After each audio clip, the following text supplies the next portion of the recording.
welcome to another Healthy Bite. My name is Dr. Ron Ehrlich. Now, before I start, I would like to acknowledge the traditional custodians of the land on which I am recording this podcast, the Gadigal people of the Eora Nation, and pay my respects to their elders, past, present, and emerging.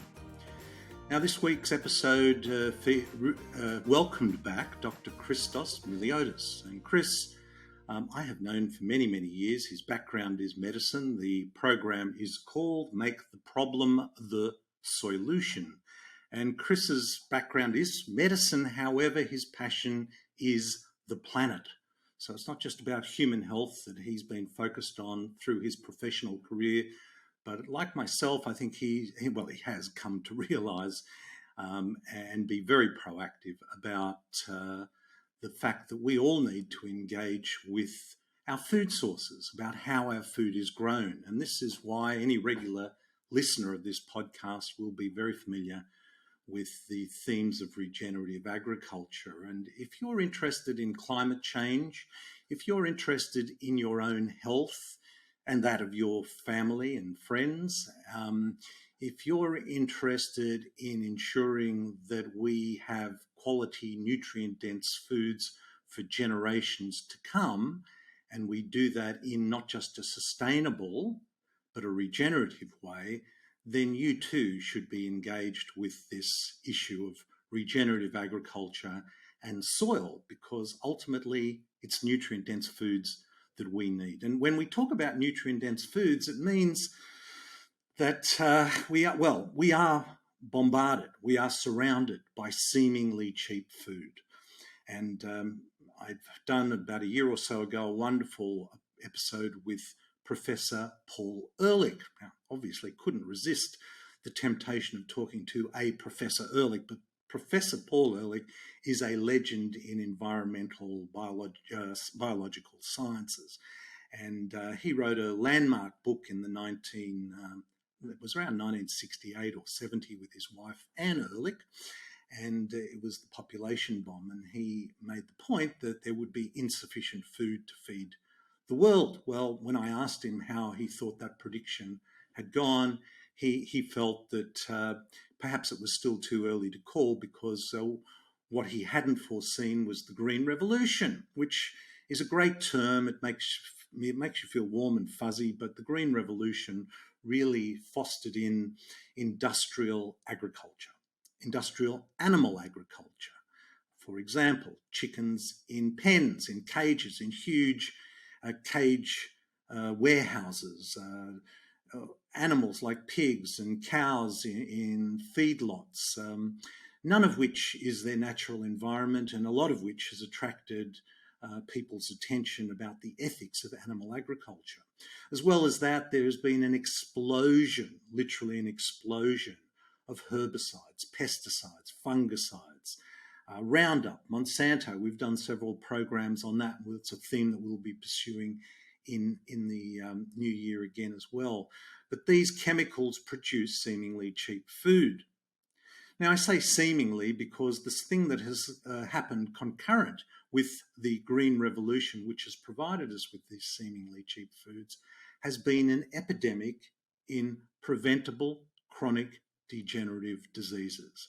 And they include heart disease, cancers, almost 100 autoimmune conditions, that's the body attacking itself, diabetes, obesity, all have gone through the roof. Mental health, childhood obesity, type 2 diabetes used to be referred to as late onset diabetes, but now children as young as 4 or 5 are suffering from type 2 diabetes. So this explosion of seemingly cheap food has come at a huge cost for healthcare. Now, as well as that, the cost environmentally has been profound. And this whole idea of extractive economies, where we feel that we have a right to extract all that we want from the earth. The earth is there for we humans to take advantage of and plunder. And there is a problem with that. We have a problem, Houston, and that problem is we have waste products, pollution. We've done a program on plastics in the sea. That is all part of this issue, of which Chris is talking about in this episode.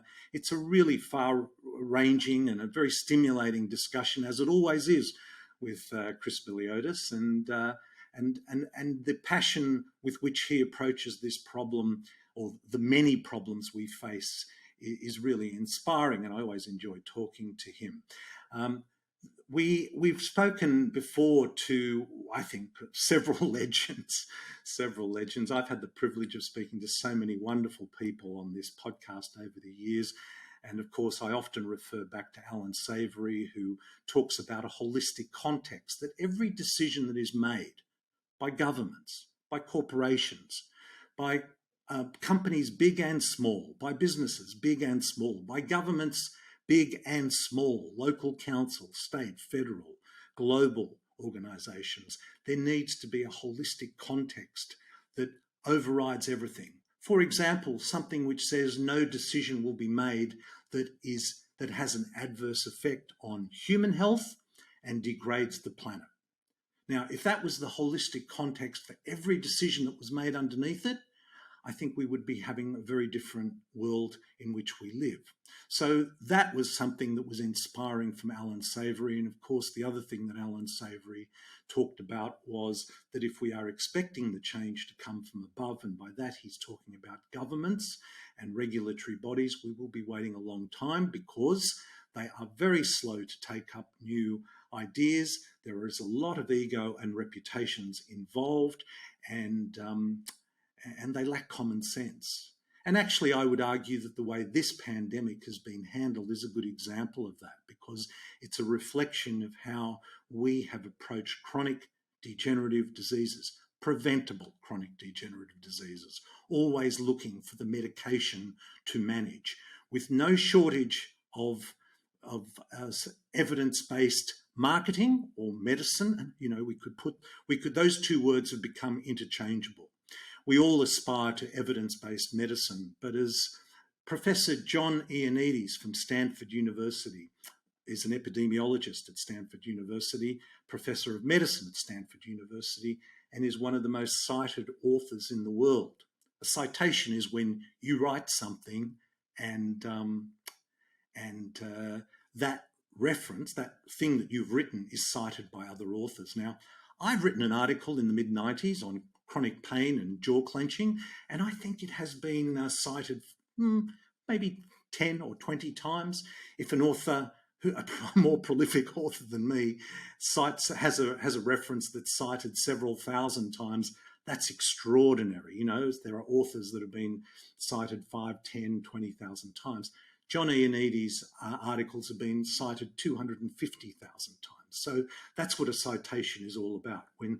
When someone says something that people, in evidence, in the referee journals, that people feel is worthy of repeating and referencing again.